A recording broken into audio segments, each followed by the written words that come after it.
क्या लेके आए, हम नई चीज लेके आए हैं, तो आपको पता होना चाहिए मेरे भाई 246A में ये लिख दिया सबसे पहले कि संसद को जीएसटी पर कानून बनाने का अधिकार होगा। ये डालना पड़ेगा तभी तो आप बना पाओगे। तो पहला 246A। दूसरा 269A। 269 में यह है कि सेंटर कहां कहां पर टैक्स लगाएगा और उन्हें राज्यों को भी देगा। वो टैक्स कि कौन कौन से टैक्स हैं जिनको सेंटर लगाएगा लेकिन राज्य के संग बांटेगा।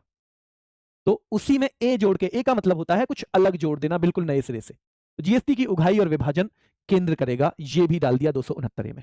और 279 तीसरा है जिसमें जीएसटी परिषद। तो 3 अनुच्छेद आपको याद रखने हैं 246A में कि संसद जीएसटी पर कानून बनाएगी, 269A में कि जीएसटी का जो टैक्स मिलेगा वो केंद्र सरकार उगाएगी और बाद में उसका विभाजन किया जाएगा, यानी उसे बांटा जाएगा मेरे भाई। ठीक है। और तीसरे नंबर पे 279 ये जीएसटी परिषद की बात कर रहे हैं। किसकी? जीएसटी परिषद की। जीएसटी नंबर कितने नंबर का होता है? तो 15 अंकों का होता है। अल्फा न्यूमेरिक का मतलब ये होता है कि उसमें गिनतियां भी हैं न्यूमेरिक, और अल्फा मतलब अल्फाबेट भी है, दोनों चीज है, अल्फाबेट भी है ABCDEFG और गिनती भी है। तो ये 15 नंबर का होता है। और पहले 2 अंक स्टेट का कोड दिया हुआ है। एक जनगणना में पिछले बार कोड दिया था स्टेट को कि इसका 1 है, इसका 2 है, इसका 3 है, इसका 4 है। तो ऐसे ऐसे पहले 2 अंक जो है स्टेट का कोड होंगे, अगले 10 अंक पेन नंबर होते हैं। पहले 2 स्टेट का कोड, अगले जो 10 हैं वो पेन नंबर होगा। 13वें का मतलब है कि राज्य के भीतर एक रजिस्ट्रेशन मिलता है, वो नंबर मिल जाएगा 13वें पे। 14वें पे डिफॉल्ट अल्फाबेट होता है, यानी एक तरह की चीजों के लिए वो एक ही नंबर देते हैं, और ये हमारे यहाँ पे जेड ही है। 14वें नंबर पे क्या है? जेड। और 15वें में एक कोई गलती वलती हो तो उसको चेक करने के लिए एक नंबर है। ठीक है। तो ये है मेनली आपको पहले 2 अंक याद रखने हैं, टोटल 15 नंबर याद रखने हैं। तीसरे से लेके और आगे तक, यानी तीसरे से 12वें तक जो 10 अंक हैं वो पेन नंबर के। आप अपना पेन देखोगे तो 10 नंबर ही आएगा पेन नंबर। और भैया 14वां नंबर जरूर याद रखना, 14वां। तो ये सारी चीजें मैंने आपको बता दी हैं। कुछ वन लाइनर जो आपका एक हल्का रिवीजन हो जाए कि जीएसटी कब लागू हुआ था, तो 1 जुलाई 2017 को। पूरा रूप है गुड्स और सर्विसेज टैक्स।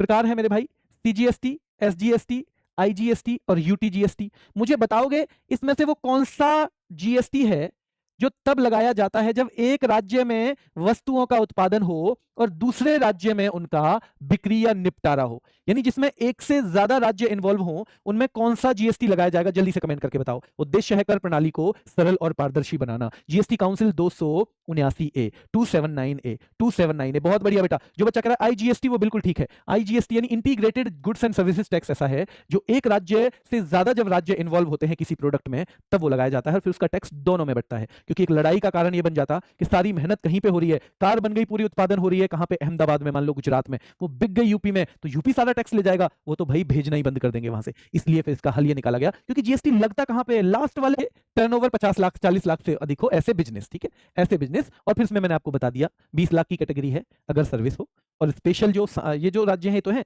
विशेष राज्य जो हैं वो वहां पे 20 और 10 लाख की हो जाती है लिमिट। जीएसटी रिटर्न है जीएसटी की जानकारी देने वाला फॉर्म। जैसे हम इन आईटीआर भरते हैं ना, इनकम टैक्स रिटर्न, उसका मतलब भी है कि मैंने कितने पैसे कमाए, मेरी कहां कहां पर छूट मैंने ली, कहां कहां छूट ली है, और उसके बाद मैंने कितना टैक्स दिया है, ये सब जानकारी देने का फॉर्म होता है इनकम टैक्स फॉर्म। ऐसे ही जीएसटी रिटर्न भी है जीएसटी की जानकारी देने वाला फॉर्म। ठीक है। इसमें एक महत्वपूर्ण चीज आती है भाई, आईटीसी, इनपुट टैक्स क्रेडिट। इसमें क्या होता है कि जैसे एक जगह 100 रुपए की कोई चीज ली थी और उस पर 10 का टैक्स लग गया था, तो 110 की हो गई।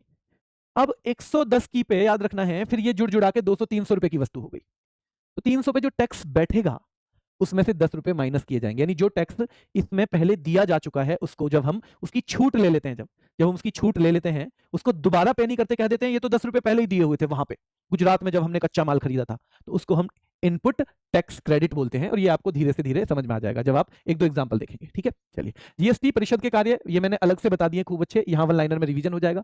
एक ई वे बिल होता है, जैसे वस्तुओं का कहीं पे ट्रांसपोर्टेशन करना हो, ट्रांसपोर्टेशन यानी मुझे यहां से कहीं ले जानी है, तो वहां पे एक वो मिलता है कि भाई हाँ ये वस्तुएं ऐसे जा रही हैं, उसे ई वे बिल कहते हैं। और ये सवाल एक बार पूछा गया है।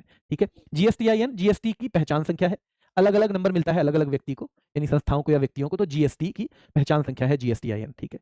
और जीएसटी के तहत एक सवाल और बना हुआ है, रिवर्स चार्ज मैकेनिज्म। ये ऐसा होता है कि कई लोगों को जीएसटी से क्या किया हुआ है कि भाई जीएसटी आपको देने की जरूरत नहीं है, या कई लोगों के पास जीएसटी का वो नहीं है नंबर वगैरह।